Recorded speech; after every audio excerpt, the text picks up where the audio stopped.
This somehow got even crazier as it's been revealed that Aaron Rodgers was acting very out of character before getting cut by the Jets in a move that proves that Aaron Glenn is really about the things he says. He's not just saying them for the camera, and we got to break this down. So what's up, guys? I'm Matt Long. Welcome to Jets Digest. Before we hop into the video today, only 19.8% of viewers are subscribed to the channel. So if you are not subscribed, please take a second, hit the subscribe button. It really helps me out a ton. But hopping into the video, what we got for today, according to Harrison Glazer, wow. Apparently, Aaron Rodgers wanted to come back to the Jets and was even pleading with Aaron Glenn and Darren Mougey for another year or two to help be a part of turning the organization around, per New York Post Sports. This is crazy because we're talking about Aaron Rodgers is the guy begging, pleading. Those are the words that we're hearing that he was using to stay with the team. This is Aaron Rodgers, the guy who goes up to the media and always is acting like he knows everything, like he's not the problem. That's the guy who is now begging and pleading. This is crazy out of character for Aaron Rodgers, who we've come to know as a guy who's always in control. He always has the power. He always knows what's going on. He's always a part of the solution. This is not what we're used to seeing out of Aaron Rodgers. Whether he is or whether he thinks he is, he always seems to be in control. And this is not what we're used to seeing out of him. Another outlet covering this, Athlon Sports, said, as first reported by the New York Post, Rodgers pleaded with the Jets and aggressively was trying to get another shot to work things out with the team. He later accepted the decision like a man going to the gallows. So Aaron Rodgers did not want to leave the New York Jets, probably because he failed pretty miserably here and he didn't want to go out the way he went out. He felt like he owed something to the New York Jets because he talked himself up a lot and then, of course, only won 5 games for the team, maybe 6 if you want to count his first start that Zach Wilson really won for him. But this is really, really something we're not used to seeing from Aaron Rodgers. And it's important because if you remember the press conference from our new head coach, Aaron Glenn, he's talking about building a culture and taking people instead of players. This move by the New York Jets shows that the organization is moving in a different direction and they're moving in a new direction under their head coach, Aaron Glenn. He is going with a people approach, not a players approach. Player-wise, there is not a free agent quarterback, a draftable quarterback, or a tradable quarterback who is going to be better this season than Aaron Rodgers. We know the stats. Yes, he only won 5 games. His stats were top 10 in the league. He wasn't a top 10 quarterback in the league. I understand that, even though the stats don't matter that much, but they do tell the story of a quarterback who's at least a top 22 quarterback, which is better than the options. People aren't giving away quarterbacks that are as good as Aaron Rodgers. But what Aaron Rodgers wouldn't be for the Jets would be a person that they want in the locker room. He's not a guy who is conducive to building a really close-knit locker room. Whether you love or hate Aaron Rodgers, he has had run-ins with teammates in the past before. It's kind of a common occurrence for him, but we overlook it because he's won a Super Bowl, he's won 4 MVPs. So that's why he's still a highly coveted player because of his moves on the field. Off the field, for the ownership of whatever team he's on, he's a little bit of a headache in the media. Going on the Pat McAfee show every Tuesday. If you are the owner and coach of a team, you don't want your players in the media at all. If it's good, it doesn't really matter to you. But if it's bad, it could be a really big problem for your team. The way the coaches see the media, if you're in the media, at best a distraction. At worst, it's a detriment to the team. But it's not going to be a good thing for your team because media clicks and likes and views, those lead to 0 points on the football field. All they can lead to is guys being distracted, guys not putting in the work necessary to be the best version of themselves that they can be because they're working on off the field stuff. They're working on podcasts off the field. They're working on, getting their Twitter game up. Aaron Glenn came out in the press conference and he said it's going to be about players. He talked about changing the culture. And if you watch that press conference, you could feel the culture shift. Maybe you can't feel the shift yet, but you know that it's different. You can tell that this coach is handling himself differently than Robert Saleh did, differently than our other coaches since Rex Ryan, really.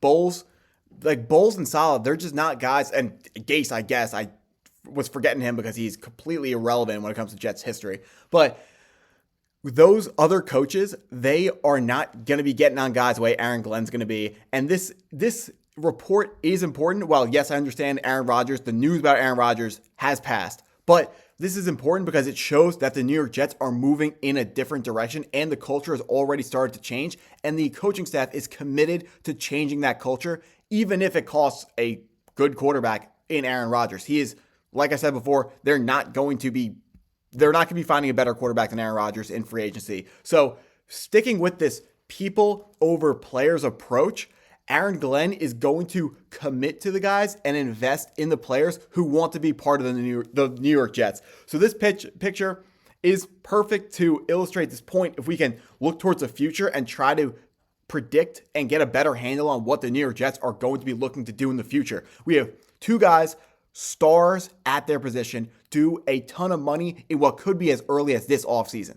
The New York Jets will be picking up both players' fifth-year options if they are still on the team. A fifth-year option is an extra year on their contract. When you're drafted in the first round, you get a 4-year contract with a fifth-year team option, and this is the year. After their third year is when the team decides whether to pick up that fifth-year option or not. The Jets will be picking up both Garrett Wilson and Sauce Gardner's options. We've seen Sauce Gardner in social media coming out constantly talking about how he wants to be part of the solution with the team. And he's going to stay. Aaron Glenn, if Mougey signed off on it, Aaron Glenn is going to pay Sauce Gardner to be the number one paid corner in the NFL, because that's what you get paid when you're a first-team All-Pro the first 2 seasons in the NFL. That's what you deserve. But the other guy on the screen is someone I also want to talk about, because there are so many rumors swirling about Garrett Wilson, and he has not come out to dispel anything. I understand it says till the wheels fall off in his Instagram bio, but that we look at what Sauce Gardner is saying. Garrett Wilson, it's not hard to hop on Twitter and say something like I'm here, I want to be part of the solution. It's so easy to do that, but he hasn't done that yet. And the important thing is, if Garrett Wilson does decide that he wants out of the New York Jets, Aaron Glenn is going to trade him. He doesn't even need Mougey to sign off on. Yes, Mougey has to literally sign off on it, but Aaron Glenn is going to get Garrett Wilson off his team if Garrett Wilson demands a trade. The New York Jets, we are not a team taking hostages. You can't build a culture with guys who don't want to be there. So anyone who wants to come out and complain in social media, Quinnen Williams, I'm not really going to call that a complaint. I understand if you're frustrated with another tanking year, I get it. I mean, I don't want to say it's not fair, because what really is fair? Like, he's in the NFL. So many talented guys got hurt in high school and never even got the opportunity to go to the NFL. There are homeless people in New York City who never got an opportunity to not be homeless. Like, he's in the NFL, is making tons of millions of dollars. I don't know what's fair and what isn't. And I'm not going to break that down right now. But Garrett Wilson, the reasons why he would be motivated to demand a trade is because he plays a position where he is dependent on another position. Wide receivers are dependent on quarterback play. Not 100% dependent, but to get to where Garrett Wilson feels like he can be with his skill level, he thinks he can be a 1,400 to 1,700 yard receiver in any given year. The New York Jets have not provided him a quarterback who gives him the opportunity to reach that height. Also, Garrett Wilson, like I mentioned earlier, is due a contract extension very, very soon. If the number one thing in that contract extension, I say teams because the New York Jets are going to look at his numbers and they're going to decide to pay him based on those numbers. And Garrett Wilson is going to come back and say, the numbers would be better if I had a better quarterback. And the Jets are going to say, we don't care. So the reason why I bring up more teams is because all the signs are lining up for Garrett Wilson to demand a trade. I know people don't want to hear in the comments. I don't want to see Garrett Wilson traded. He's my favorite player. I'm just saying, if you got to make me predict, he is going to be demanding a trade, because everything is lining up like that. If you're following the news reports, everything is looking like he's going to demand a trade. Now, does this mean he's going to demand a trade? Of course it doesn't guarantee that he's going to demand a trade, but I have to mention that it is more likely than not, meaning there is about a 60% chance that he will demand a trade, which means there's still a huge chance that he won't demand a trade. So it's not the end all be all, but if he does demand a trade, let's take a look. The New York Jets, the power they have him under contract for next year. They have his 5th year option the following year, and then they can franchise tag him a 3rd year. So they And they can franchise tag him a 4th year, but at that point it becomes a financial burden on the team pretty much no matter how good you are, because those additional franchise tags are designed to make it so you can't hold a player hostage for too long of a time without it being a financial burden on the rest of the team. So Garrett Wilson, yes, he's under contract for 3 years, but everything else I said in this video, the Jets are not taking hostages. If Garrett Wilson demands a trade, he's going to get a trade. So if you're someone who thinks, oh, the Jets can control him, the Jets own his rights, you got to think to yourself, do they really want to control him? Do they want to say, no, you're under contract with us, so you have to play for us?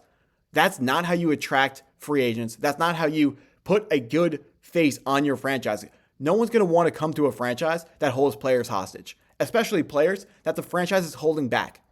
Sauce Gardner, any play can go out and play really, really well. Let's say, even if everyone else doesn't do their job well on a play, Sauce Gardner can still have a good play.